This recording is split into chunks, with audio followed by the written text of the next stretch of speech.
On accueille notre première invitée, elle nous fait le plaisir de revenir, elle était déjà présente l'an passé. J'invite à monter sur scène Laurence Vanin, experte Smart City, docteur en philosophie politique, essayiste. Vous avez publié, oui, je vous propose de vous mettre là-bas, vous avez publié plusieurs essais, une vingtaine d'ouvrages. On va voir avec vous comment notre humanité, qui vit à crédit sur notre belle planète, doit changer ses modèles. Un sujet qui soulève beaucoup de questions sur tous les territoires et sur lesquels votre approche philosophique va nous éclairer. C'est à vous. Merci pour cette introduction. Bonjour à tous, je suis ravie d'être parmi vous. Je remercie M. Loury de m'avoir invité cette année pour la seconde fois à participer à vos assises sur l'énergie et la transition énergétique. Bien sûr, je suis ravie d'être parmi vous parce que la voie de la philosophie permet un pas de côté qui nous invite à réfléchir autrement sur les questions qui vous animent tous et nous aussi, les philosophes, et qui nous permettent finalement d'envisager l'évolution des territoires, les transformations et l'ingénierie de la transformation. Alors la thématique aujourd'hui est pertinente. Alors moi, je vais lancer quelques pistes de réflexion parce que je sais qu'après moi, d'autres parleront et viendront avec des solutions, des explications concrètes, des hommes de terrain, des femmes de terrain. Et moi, je suis plutôt, on va dire, dans la pensée. Mais vous verrez que les philosophes ne sont pas complètement déconnectés de la réalité puisqu'ils sont en mesure, effectivement, de dire et de proposer aussi des solutions. Je ne sais pas comment on avance le... Alors vous avez une petite... Ah voilà, ça avance tout seul, vous avez vu ça ? Ça avance tout seul, très bien. Bon, écoutez, voilà, c'était mon intro. On va passer à la slide suivante, si vous le permettez. Voilà, alors je vous propose de travailler sur les territoires pilotes donc de la transition énergétique selon 4 points essentiels. D'abord, comment on est passé de la Smart City au Smart Territoire, puisqu'il y a une sorte d'inversion des tendances, et il y a surtout maintenant un projet qui a gagné en maturité. Et je ne dis pas qu'on est sur l'obsolescence de la Smart City telle qu'elle était conçue initialement, mais les territoires ont des cartes à jouer et il faut véritablement qu'on en tienne compte et qu'on ne centre pas ces questions sur les villes et les métropoles. Deuxième point, on verra les nouveaux enjeux et les changements de paradigme. Comment finalement, nous tous, citoyens, les acteurs de la transformation, nous sommes amenés aussi à changer nos comportements et surtout anticiper sur l'avenir. Et donc anticiper sur ce qui est à venir, ça veut dire qu'il faut anticiper les crises, mais aussi anticiper tout le génie et la créativité dont nous pouvons tous faire l'exercice. Ensuite, les territoires, il ne faut pas les considérer simplement comme des ruralités ou des espaces où on peut cultiver en disant, voilà, la prairie ou le champ pour nourrir, d'un autre côté, le point d'eau, etc. Non, le territoire, à lui seul, a ses ressources, mais aussi est un espace d'innovation et il y a des esprits pour créer des choses belles et donc il faut le souligner. Et enfin, je voulais me placer aussi du côté de ceux qui sont les acteurs, mais parfois un peu passifs, il faut quand même le dire, les populations, les citoyens, qui se retrouvent dans de grands questionnements aujourd'hui parce que la révolution technologique va très vite. On se rend compte que les ressources sont limitées et comment on va accepter ces transitions, ces transformations et quel va être le travail finalement d'élaboration des transformations et de réflexion sur ces sujets. Si on peut passer la slide suivante, merci. Donc ça veut dire, premier point, Smart City au Smart Territoire. Pourquoi commencer comme ça ? Tout simplement parce qu'il y a eu un temps dans l'humanité qui nous a marqué, c'est celui du Covid, qui nous a mis à l'arrêt. Et pendant cette période particulière, on a eu beaucoup d'individus qui ont dit « il faudra qu'on change de façon de vivre, de façon de faire, il va falloir qu'on repense un peu à la nature, il va falloir qu'on... etc. etc. » On va moins prendre l'avion, on va plus ceci, moins cela. Enfin bref, il y avait plein de belles idées, mais on a l'impression que dès qu'on a relâché les foules, finalement, la vie est revenue telle qu'elle était avant, avec des prises de conscience, certes, mais en même temps, un retour un peu à ce qui se faisait initialement. Et puis le manque de ressources, c'est aussi quelque chose qui marque les esprits. Il y a eu du militantisme autour de la question, et on se rend compte qu'on a peut-être eu des ambitions qu'il va falloir réévaluer, ou en tout cas hiérarchiser différemment. Slide suivant, s'il vous plaît. Alors, je voudrais commencer par une forme de constat, qui n'est pas du tout un constat qui serait un constat navrant, mais juste un constat. On a commencé en 2012, à Nice, le patron d'IBM avait parlé de Smart City pour expliquer finalement que ça serait la ville-solution, comme une sorte de ville-laboratoire qui permettrait de répondre aux concentrations de population, aux pollutions qui seraient liées justement à ces concentrations d'individus, le flux urbain aussi qui, d'une certaine façon, nous amènerait à des bouchons et à devoir réguler les mouvements des foules, les logements, parce que tous ces individus, on ne peut pas les laisser à la porte, et en même temps, on a compris de la consommation d'énergie, donc comment construire des bâtiments innovants pour pouvoir répondre à toutes les demandes. de la sécurité, bien évidemment, et en dernier, le point qui est essentiel, mais que je n'ai pas marqué exprès, un peu de manière provocatrice, c'est la santé et le bien-être. Parce que quand on est bien dans une ville, effectivement, on a à cœur d'y être bien dans le sentiment, l'atmosphère de l'être, mais aussi dans la façon dont on est en bonne santé. Pour tout ça, on a développé tout un ensemble de choses, vous le savez, des IA au service des citoyens. Alors on a dit, voilà, on peut réguler les consommations, on optimise et on a des indicateurs pour cela.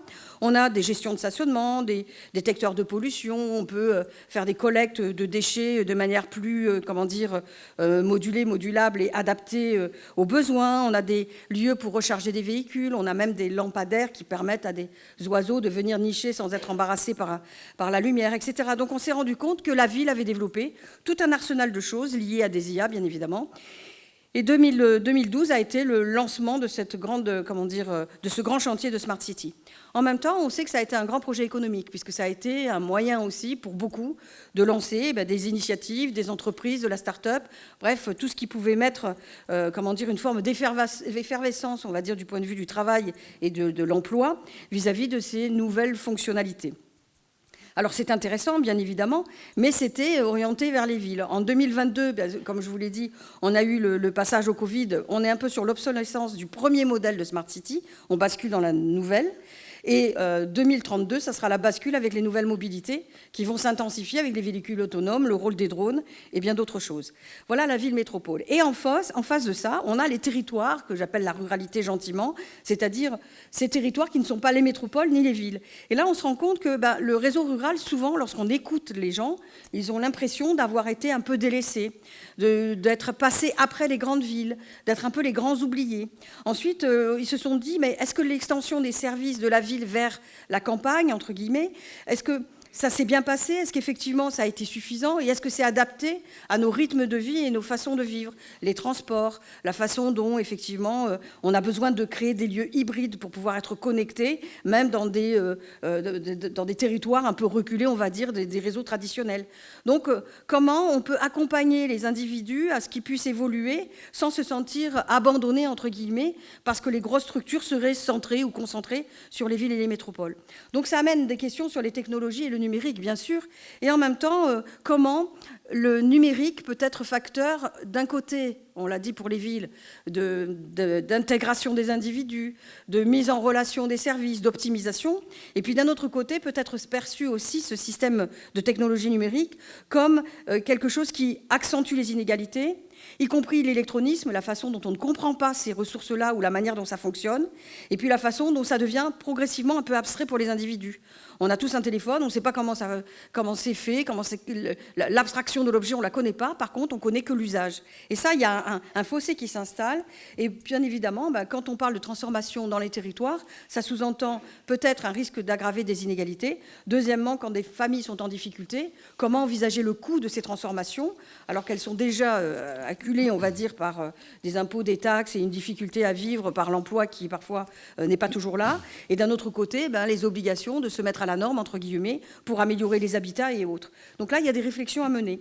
De la même manière que quand on pense à espace de travail connecté, on oublie que derrière tout ça, il y a des data centers, il y a des lieux aussi qui demandent beaucoup d'énergie. Et donc, comment pouvoir alimenter tout cela en considérant qu'on peut avoir accès à tous ces services, tout en sachant que petit à petit, on appauvrit aussi des lieux. Je pense aux cabines de télémédecine. Parfois, les citoyens ont l'impression d'avoir perdu leur médecin de proximité, une qualité de vie. Et puis, c'était rassurant aussi pour eux de se sentir concernés par tous les services possible et imaginable. Ensuite, bien évidemment, on pense à l'énergie durable. Comment, dans les campagnes, on va considérer qu'il y a des réserves pour les ressources et comment ces réserves pour les ressources peuvent nous aider parce que, quelque part, les campagnes peuvent aider ou en tout cas, tous les espaces des territoires peuvent aider et contribuer à créer de l'énergie ou en tout cas à générer de l'énergie. Mais en même temps, comment le faire sans détruire des paysages? On a eu l'exemple des éoliennes. Beaucoup ont critiqué. D'abord, certains trouvent que c'est inesthétique. Ensuite, c'est bruyant. Ensuite, ça perturbe la faune locale. Ce qui veut dire que quelque part, comment on peut envisager que les campagnes, si elles deviennent des lieux où on peut créer de l'énergie, puissent renvoyer ça vers les villes sans être déshabillées d'une partie de leur typologie et de leur caractère. Et puis, comment modéliser tout ça? Parce qu'il faut envisager des villages, de l'agroforestier, de la ville, de la métropole. Vous voyez, il faut envisager des échelles pour comprendre tout ça. Peut-être travailler dans les villes en considérant que les quartiers sont des villages. Et si on met dans la ville le modèle du village et du nomadisme urbain, peut-être qu'on arrivera à comprendre un peu mieux les territoires, ou en tout cas l'ensemble des territoires. Slide suivante. Ce qui fait que ça nous amène à des nouveaux enjeux et des nouveaux paradigmes, encore après. Et là, je voulais vous amener à cette théorie du donut que vous connaissez certainement, de Kate Raworth. Alors, on en est arrivé à une prise de conscience. Comme vous pouvez le voir, il y a un anneau en couleur anis là, qui est bien délimité. Et au milieu, vous avez tout ce dont on a besoin pour vivre en parfait équilibre et en parfaite tranquillité. Il nous faut bien entendu de l'eau, de la nourriture, de l'énergie, vous voyez, les réseaux, des logements, l'égalité de genre, équité sociale. Vous voyez, toutes ces choses qui font que la paix, la justice, le revenu, le travail, l'éducation, tout ça, c'est ce dont ont besoin les humains, on va dire, pour pouvoir être bien dans leur cité, dans leur société. Sauf que si on dépasse l'anneau couleur anis, on commence à perturber. Et si on dépasse en ayant les yeux plus gros que le ventre, c'est-à-dire qu'on demande plus d'énergie, ou on veut consommer davantage dans les ressources qui, elles, sont amenées à être rares, s'amenuiser, ou même ne plus exister, eh bien, on met en péril tout ce qui est autour, c'est-à-dire disparition de terres agricoles, raréfaction de l'eau potable, charge en azote et phosphore, etc. Donc, Raworth a eu l'idée de dire, voilà, on a cette espèce de cercle vertueux qui nous permet de dire que si on est en delà des plafonds et en deçà des planchers, eh bien, à un moment donné, on peut mettre en péril notre humanité. Et c'est intéressant de penser à cet exemple-là, parce que ça nous ramène à 3 notions essentielles, me semble-t-il, et qui animent tous les acteurs qui parleront dans la journée, à savoir comment faire pour que les choses soient soutenables, c'est-à-dire qu'on ait les moyens d'aller jusqu'au bout des transformations. Deuxièmement, comment faire pour que ce soit acceptable ?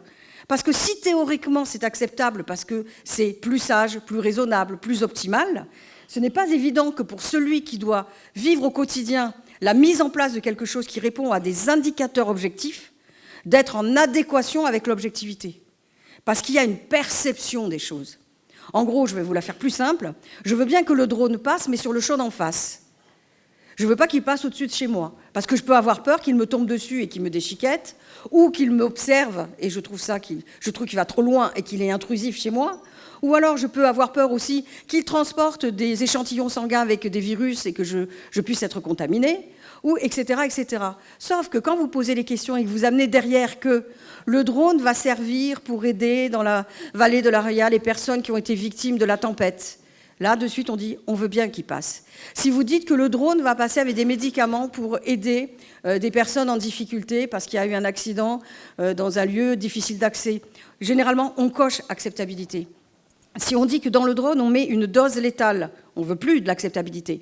Mais si on dit qu'on veut bien d'une dose létale parce que ça va éliminer un terroriste qui menace toute une population séquestrée, là, ça y est, on revoit le curseur. Donc vous voyez, l'acceptabilité, elle est toujours liée à la perception subjective que chacun se fait de l'événement.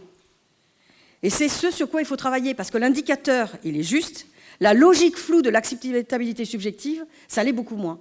D'autant plus que souvent, vous avez des communautés qui se mobilisent pour revendiquer certaines choses. Et puis vous avez aussi ce que j'appelle moi la minorité sentinelle, les hommes et les femmes de bon sens, qui vont dire une petite chose, basique, toute simple, mais qui nous ramène à des fondamentaux et qui nous remettent les pieds sur terre. Donc comment envisager ces dilemmes? Comment surmonter le fait qu'on veut tout optimiser, mais qu'en réalité, dans le vécu, parfois l'optimisation, elle est nuisible, ou en tout cas, elle m'affecte plus que de raison. Slide suivante, s'il vous plaît. Donc ça nous amène à des typologies de territoires, et ça c'est intéressant de le souligner. On a une diversité géographique qui est magnifique, notamment sur notre territoire français. On peut se rendre compte que le monde entier, finalement, notre planète est une diversité géographique à elle toute seule, avec des spécificités. Alors ça c'est intéressant, bien entendu. On a des singularités locales. La ville n'est pas la campagne n'est pas la métropole, la montagne n'est pas le littoral. Vous voyez, les outre-mer, j'ai même envie de rajouter les insulaires en général, parce que quand vous êtes sur une île, c'est pas la même chose finalement que quand vous êtes sur un continent, quelles que soient les îles, c'est pas forcément des îles comme la Réunion ou Tahiti, on peut penser à la Corse, on peut penser à des îles plus... l'Angleterre, qui serait une grosse île, entre guillemets. Donc voilà, on est dans l'idée que quelque part, on est dans une relation, si vous voulez, différentes en fonction de la localisation du lieu à partir duquel on parle pour penser les diversités.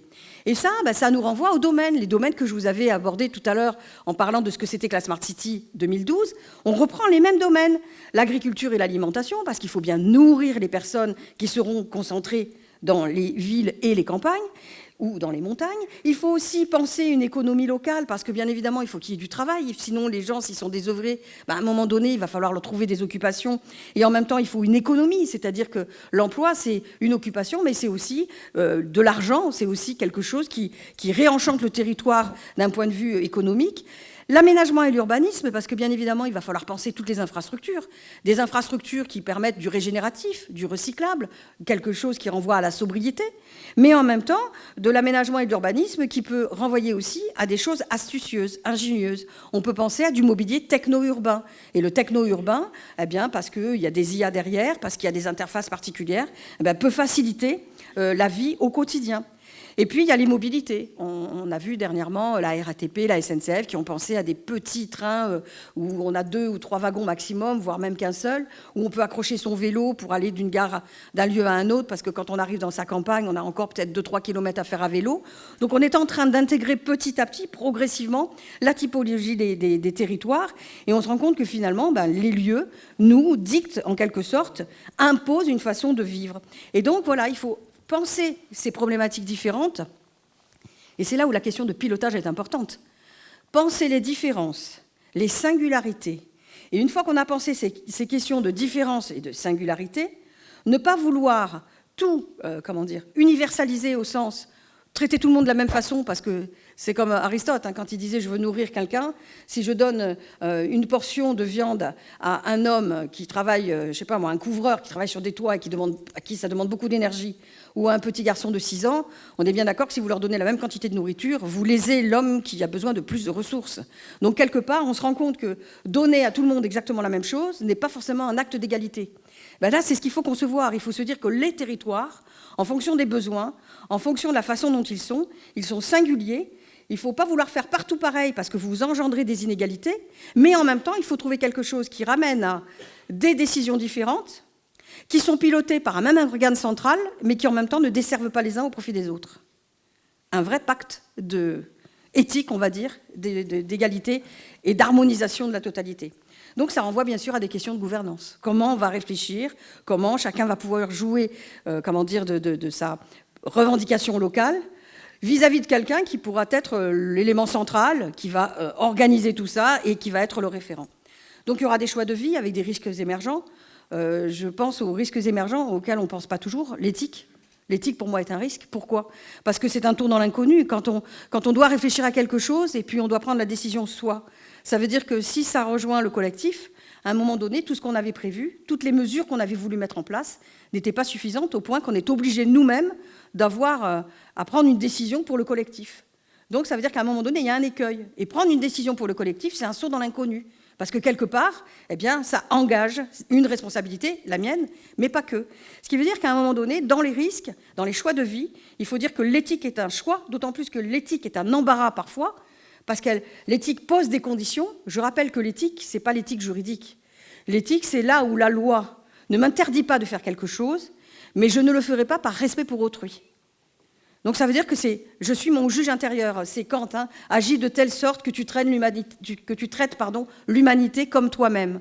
Le juge intérieur fait que je décide à un moment donné, dans ce que j'ai le droit de faire, quelque chose qui sera le plus optimal pour l'autre, pas pour moi, pour l'autre.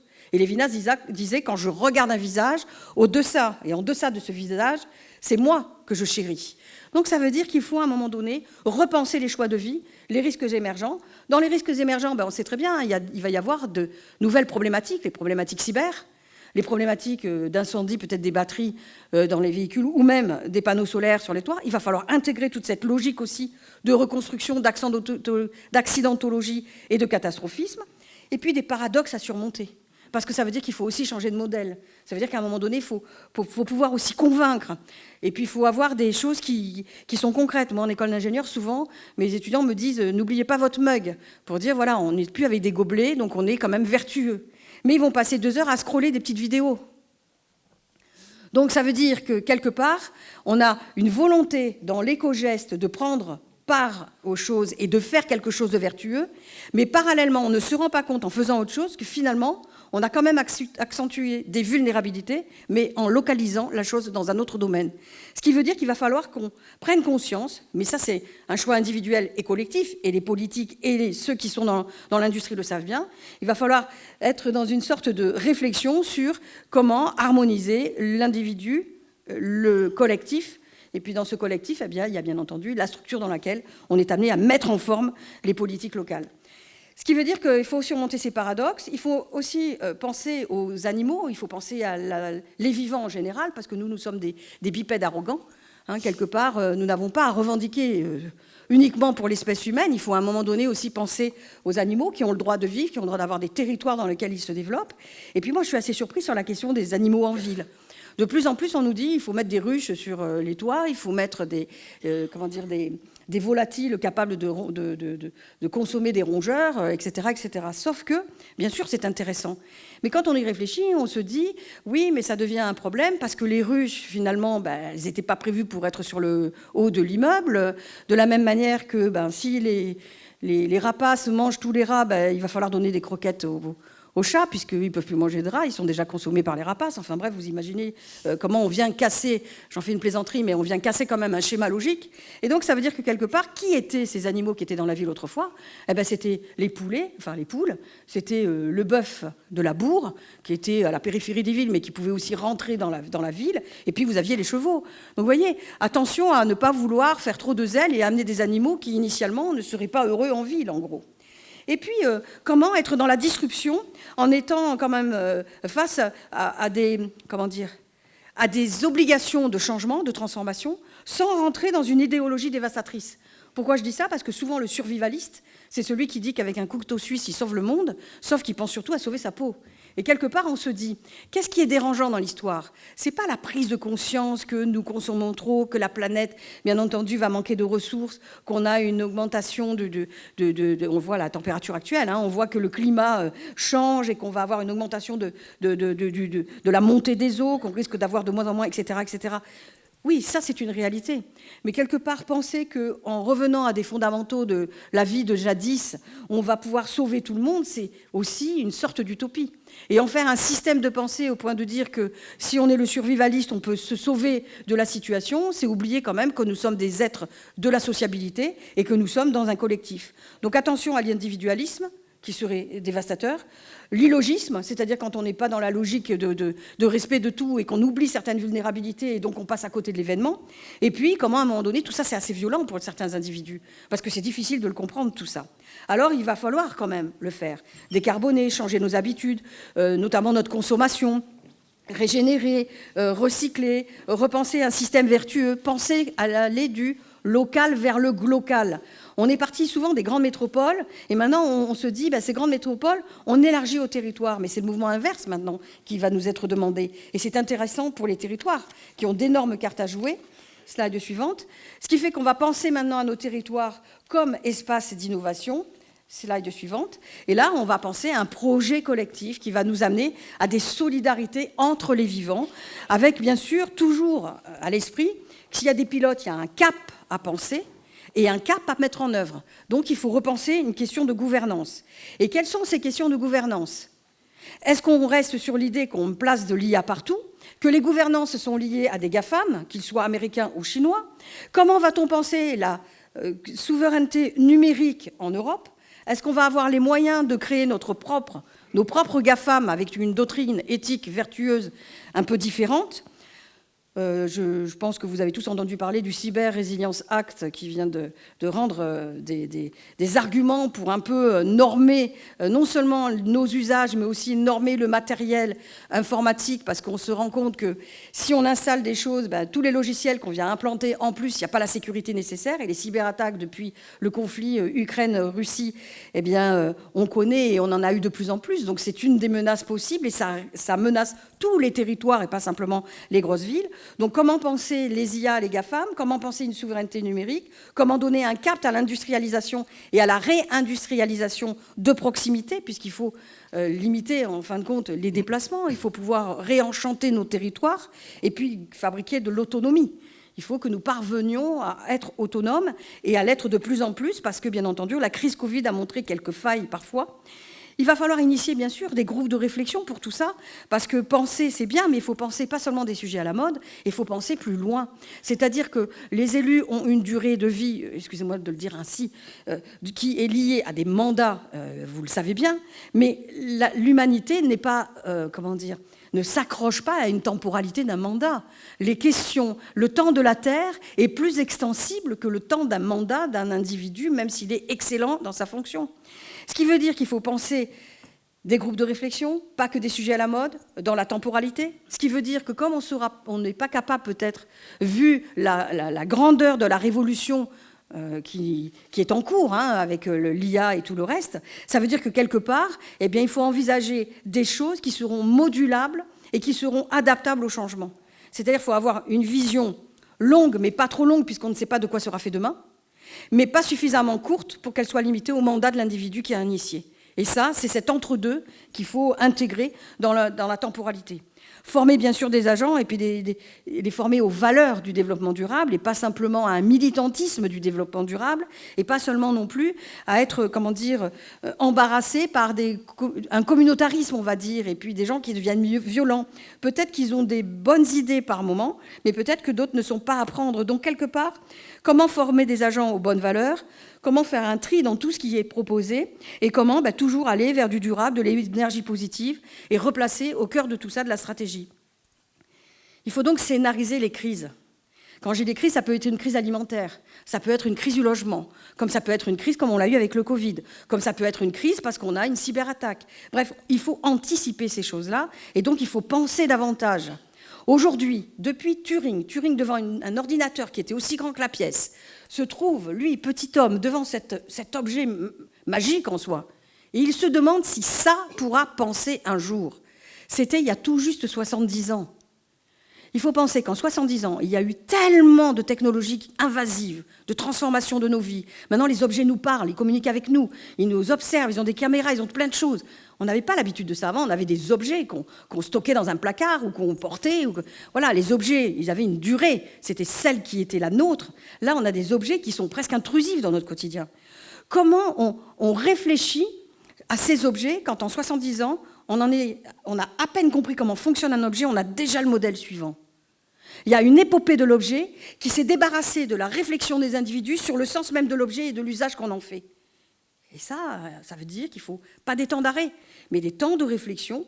Et comme tout le monde n'a pas le temps de penser, eh bien, il faut déléguer les services. Il faut que certains pensent, suggèrent, mettent ça en débat démocratique, relancent, etc., pendant que d'autres, bien évidemment, travailleront sur la mise en œuvre. Parce que parler, penser, à un moment donné, il faut s'ancrer dans le réel. Donc, agir. Agir pour favoriser, bien sûr, de la coopération, de l'intercommunalité, bien sûr, parfaire les rôles des élus. Alors, on sait bien que parfois, les maires ont moins de pouvoir, mais en même temps, ils sont contents parce que, quelque part, des grands chantiers sur des toutes petites communes, les aides de l'État ou la façon dont on peut faire venir de l'ingénierie plus qualifiée, peut-être ailleurs que dans le petit village, c'est très percutant, c'est pertinent, c'est intéressant. Mais en même temps, il faut du pilote et il faut aussi comprendre ce que j'avais dit au début, toutes les singularités des territoires pour parfaire finalement le rôle et l'efficace de l'élu. Ensuite, il faut mutualiser et coopérer, bien évidemment. Secteur public et privé doivent dialoguer, échanger et puis faire avancer les choses, mais ça se passe quand même plutôt pas mal, bien qu'à un moment donné, si on a beaucoup d'idées en France, il va falloir les canaliser, parce que toutes ne seront pas bonnes à prendre. Il faut bien qu'il y ait toujours pareil, le cap donné par la pensée qui mettent en œuvre et qui organisent tout ça par une stratégie. Mettre en œuvre, bien sûr, des investissements pour financer des changements. Alors, bien sûr, il y a de la rénovation, parce qu'il va falloir aider les plus démunis. Il faut embarquer tout le monde dans cette histoire. Sinon, on n'aura pas fait le job d'un point de vue de nos humanités numériques. On n'aura pas aidé les autres. Et à un moment donné, on ne peut pas vivre bien si à côté, vos voisins n'ont pas le minimum pour vivre décemment. Donc, il faut intégrer peut-être aussi qu'en embarquant tout le monde, toute l'humanité a à y gagner. remplacer les vieilles choses, mais aussi conserver des vieilles choses qui renvoient non seulement à la temporalité et le bon sens de la Terre, parce qu'on a la mémoire d'hier, mais en plus parce qu'il y a des vieilles choses qui peuvent être dans l'innovation, repensées, réactualisées et être encore très utiles. Donc il faut mener les politiques des territoires, bien sûr le bas carbone, penser toujours à la sécurité et la responsabilité, parce que nos élus, on leur demande de plus en plus d'être responsables.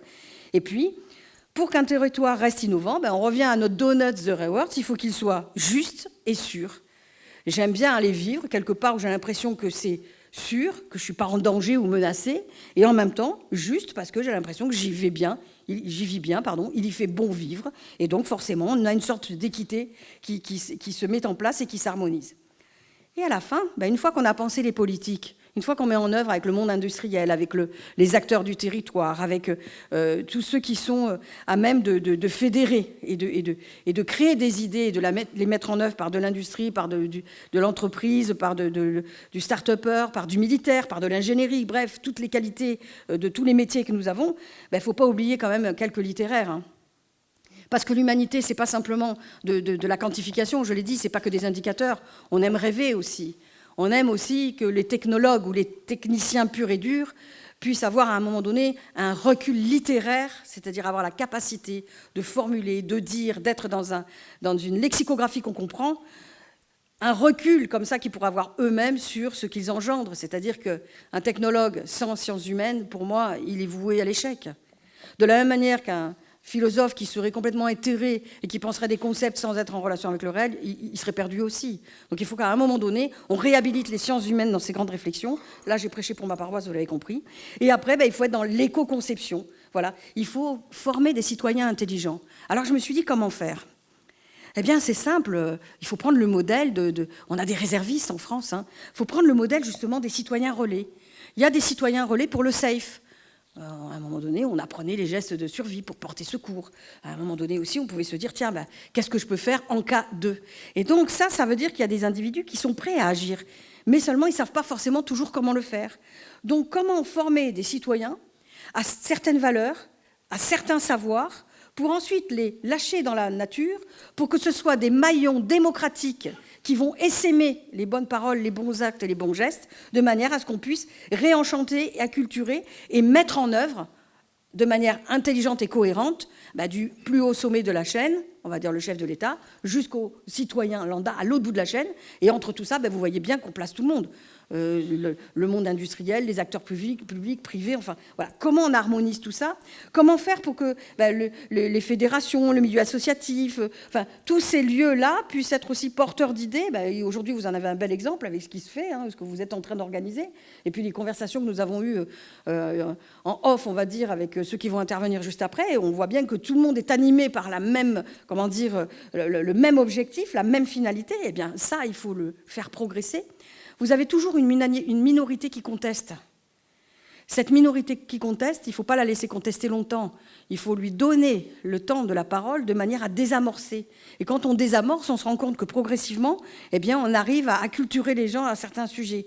Souvent, les gens agressifs, c'est des gens qui ne connaissent pas, qui ont peur, qui redoutent.